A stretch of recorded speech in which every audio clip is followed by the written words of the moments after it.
Youth ఇప్పటి youth అంటే మనం ఎట్లా ఉన్నాము, ఎట్లా ఇక్కడ దాకా వచ్చినాము అనే ఒక తరం ఇంకొక తరాన్ని సెన్సిటైజ్ చేయడం ఈ ఫాసిస్ట్ సందర్భంలో యూత్ అంటే యూత్ అంతా ఒకేలాగా లేదు. చాలా అనేక భూమికి ఎన్ని పొరలు ఉన్నాయో అన్ని పొరల్లో ఉన్నారు. స్టార్టప్ యూత్ ఉంది, గ్లోబల్లో ఉన్నారు, గ్లోబలైజేషన్గా ఉన్నారు,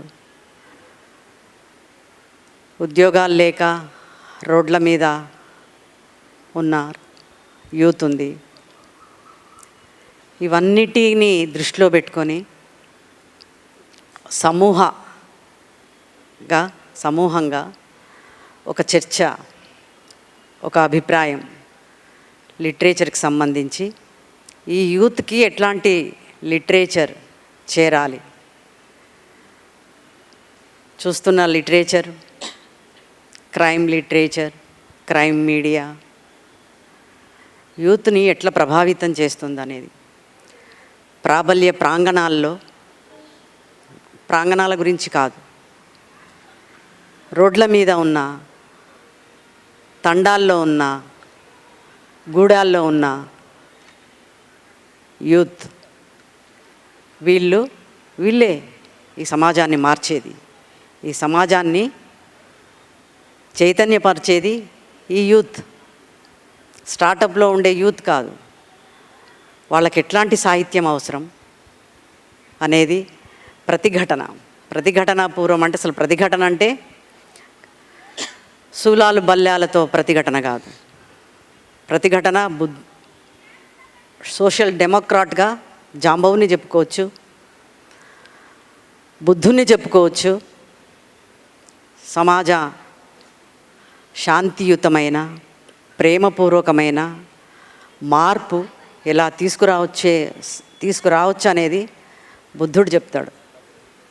బుద్ధుడి తర్వాత మనకు భక్తి ఉద్యమాలు వచ్చినాయి, అవి కూడా ప్రతిఘటనలే. నేచర్ కూడా మనకు ప్రతిఘటన నేర్పిస్తుంది. ఒక పాము తనకు విషం ఉండడం ప్రతిఘటన, ఒక తేలు విషం ఉండడం ప్రతిఘటన, ఒక తుఫాన్ ఈ నేచర్ ప్రతిఘటన, ఒక బడబాగ్ని ఒక అడవి ప్రతిఘటన, ఒక చెట్టు ముళ్ళుంచుకోవడం దాని ప్రతిఘటన, రక్షించుకోవడం, ఇతర శక్తుల నుంచి తనను తను ఒక జీవిగా స్వేచ్ఛగా పెరగడానికి ఎదగడానికి ప్రతిఘటన. అది మన సమాజంలో ఈ ప్రతిఘటనకు సంబంధించి ఉద్యమాలు, సంస్కరణలు, సాహిత్యాలు ఇప్పటికీ ఇంకా మన అకాడమీల్లో నన్నయలు, తిక్కనలు, ప్రబంధ సాహిత్యము అదే ఒరవడి నడుస్తుంది. అది మార్చాలి. మనం ఆ యుగాలు మార్చాలి. లోకల్ కాకుండా నాన్ లోకల్ అనే ఎక్కడో వర్షం పడితే ఇంకెక్కడో గొడుగు పట్టుకోవడం అనే ఇది మార్చాలి. ప్రతిఘటనలు రకరకాలుగా ఉంటాయి, రకరకాల రూపాల్లో ఉంటాయి. అవి రచనల రూపంలో ఉంటాయి, ఉద్యమాల రూపంలో ఉంటాయి, ఎదిరించే రూపంలో ఉంటాయి, వేటాడే రూపంలో ఉంటాయి, చచ్చే రూపంలో ఉంటాయి, చంపే రూపంలో ఉంటాయి. అనేక రకాల ప్రతిఘటనలు. అట్లాంటి ప్రతిఘటనలో ఏరి ఆ మహిళలేరి అని చెప్తారు. భక్తి ఉద్యమంలో మహిళలు ఉన్నారు. తాళ్ళపాక తిమ్మక్క, అన్నమయ్య అంత ఇదిగా ఆమె ఎదగలేదు, ఆమెను తీసుకురారు. సప్రెస్ చేయడం కూడా ప్రాంగణాల దుర్మార్గం. మనం దాన్ని కూడా మావో చెప్తాడు, శత్రువు పట్ల స్పష్టమైన అవగాహన ఉండాలని. శత్రువుని నీకు స్పష్టమైన అవగాహన లేకుంటే నువ్వు విజయం సాధించవు, విప్లవాలు రావు, మార్పులు మళ్ళీ ఎక్కడున్నాయంటే కదులుతూనే ఉంటుంది. గుర్రం ఎటు పోదు, చెక్క గుర్రం, కీలు గుర్రం. అట్లనే ప్రతిఘటనలు అనేవి శత్రువు ఎవరో మనకు స్పష్టత ఉండాలి. ఇప్పటిదాకా మనకు ఆ స్పష్టత కరువైందేమో అని అనిపిస్తుంది.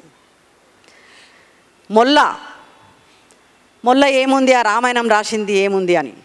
కానీ మొల్లని ఆమె ఆస్థానంలో చదువుదామని వస్తే నా భార్య దగ్గర చదువుకోపో, చిన్న మహాదేవి ఉన్నది, ఆ అంతఃపురంలో చదువుకోపోమ్మా, నీకు ఇక్కడ జాగలేదు, ఇక్కడ చదవనివ్వరు, ఇక్కడ అది ఇదంతా మొగ ప్రపంచము, మొగ సాహిత్యము అని అంటే ఆమె లేకుంటే ఇంకెన్ని రాసేదో. ఆమె రాసిన మొల్ల రామాయణం మామూలు ఈ మగవాళ్ళు రాసిన రామాయణాల కంటే ప్రత్యేకమైంది, భిన్నమైంది. ఆమె అస్తిత్వాల్ని అంటుకొని రాసింది. ఆమె భూమిని చూసే విధానం, వెన్నెలను చూసే విధానం, ప్రకృతిని చూసే విధానం, తర్వాత ఆమె ఎన్ని రాసేదో ఆమెను అక్కడ సప్రెస్ చేసిండ్రు. ఈ ప్రబంధం ఏముండదు. ఇంకా దయచేసి యూనివర్సిటీలలో అవి తీసేస్తే బెటర్. భక్తి ఉద్యమాలు రానివ్వండి, అక్కడ సమాజాలు కనబడతాయి, అక్కడ లోకల్ స్ట్రగుల్స్ కనబడతాయి, అక్కడ మూఢాచారాలకు వ్యతిరేకమైనది కనబడుతుంది, అక్కడ హేతుబద్ధత కనబడుతుంది కొంత. కానీ దీంట్లో ఏముంది? నిజానికి రామాయణ మహాభారత వాల్మీకి ఒక ప్రతిఘటననే చెప్పుకోవచ్చు. దాంట్లో తాటకి వాల్మీకి రాసిన రామాయణాలు ఇప్పుడు మనం చదవట్లేదు. రాముడు గొప్పవాడనేదే మనం చదువుకుంటున్నాం.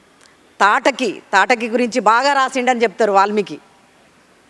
శూర్పణఖ ప్రతిఘటించిందని చెప్తారు. కానీ అవన్నీ మనకి ఇప్పుడు లేవు. అంతా నిక్షిప్తాలు, లేకుంటే పక్కన పెట్టడాలు, అమాస చేయడాలు, చీకటి చేయడాలు, ఇవన్నీ జరిగినాయి అంటారు. సో అక్కడ రాముడు మనల్ని తొక్కిపెట్టిన ఇది వాల్మీకి ప్రతిఘటనగానే రాసిండని చెప్తారు. అట్లనే భారతం కూడా కుంతి ఒక ప్రతిఘటన, మాద్రి ఒక ప్రతిఘటన, ద్రౌపది ఇంకొక పెద్ద ప్రతిఘటన ఇది. సో వీళ్ళంతా అక్కడి నుంచి మనం అది నేర్చుకోవచ్చు. కానీ మనకు రాముడు అయ్యా ఏం చేసినావు, భార్యనే నమ్మలేదు, భార్య పట్ల నమ్మకం లేదు, అడవులకు దోలిండు. నువ్వు చెప్పేదేదో అమ్మ నన్ను ఇట్లా వీళ్ళంతా రాజ్యం అంతా నన్ను తిడుతుంది, నువ్వు వెళ్ళు అని చెప్తే బాగుండేది. కాదు, అక్కడ ఏమైంది? ఆయన ద్రోహంగా అబద్ధాలు చెప్పి పంపించిండు. ఒక శూద్రుడు విద్య నేర్చుకుంటే చంపేసిండు. మాకెందుకు రాముడు ఎందుకు ఆదర్శం అవుతాడు మాకు? మేము రామాయణంలో మా పాత్రలేవి, మా తాటకి ఎక్కడ, మా శూర్పణకి ఎక్కడ, ఏంటి ఆమె వ్యక్తిత్వం, ఎట్లా ఆమెను ప్రొజెక్ట్ చేసిండ్రు, ఇవి చూస్తాం కదా. అంటే లోకంతో పాటు గాలితో పాటు కాదు. ఏంటి ఇంతకుముందు అన్నారు నేనుగా రాయడం. వేమన కూడా అంటాడు, తనను తానెరిగినా తానెపో బ్రహ్మంబు అని. అది ఆ యూనివర్సిటీలో కూడా ఒక పెద్ద ఎంబ్లమ్గా నన్నయ్య, అది వేమన యూనివర్సిటీలో. అంటే ముందు తనను తను తెలుసుకుంటేనే కదా, తన చుట్టూన్న పర్యావరణాన్ని తెలుసుకుంటేనే కదా ప్రపంచాన్ని ప్రశ్నించేది. సో తనను తను తెలుసుకోవడమే ఒక ప్రతిఘటన. ఆ ప్రతిఘటనకు సంబంధించి క్షీణ ప్రబంధ యుగంలో అసలు అది వేస్ట్ యుగము. అక్కడంతా నిజానికి అక్కడ బీసీలు ఎస్సీలు రాసిన అద్భుతమైన కవిత్వము క్షీణ ప్రబంధ యుగం. కానీ దాన్ని సప్రెస్ చేసి దాన్ని అబ్యూజ్డ్గా క్షీణ ప్రబంధ యుగం, ప్రబంధం మీద గొప్ప ఒక నదిని ఆడామని చేసి వాడు పెద్ద కావ్యం రాస్తాడు. మనము చూడాల్సింది, ప్రతిఘటించాల్సింది. పొద్దున సీతారాం గారు ఏమో చెప్పినట్టుండే, తడి చెత్త పొడి చెత్త. ఈ తడి చెత్త పొడి చెత్తని ఎట్లా వేరు చేయాలనే ఒక జ్ఞానం ఎట్లొస్తుంది? నా అనుభవం నుంచి వస్తుంది, నేను చూసే ప్రపంచం నుంచి నాకు వస్తుంది. అట్లా అక్కడి నుంచి నన్ను నేను తెలుసుకోవడము, నేను ఎక్కడున్నా ఈ ప్రపంచంలో, ఈ రామాయణ మహాభారతం భాగవతము ఈ ప్రబంధాల్లో నేనెక్కడ, నా జీవితం ఎక్కడ, నా అక్షరం ఎక్కడ, ఆ అక్షరంలో నా తలకట్టు ఎక్కడ, నా దీర్ఘం ఎక్కడ, నా కొమ్ము ఎక్కడ, ఇవి వెతుక్కోవడం. ఈ సాహిత్యంలో నేనెక్కడ అనేది, నా ప్రతిఘటన ఎక్కడ అనేది.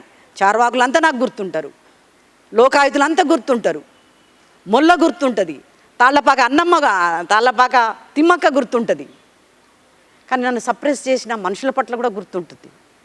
కానీ దాన్ని ఎట్లా ప్రతిఘటించాలి అనేది ఒక సమూహమైన చైతన్యాలు అవసరం.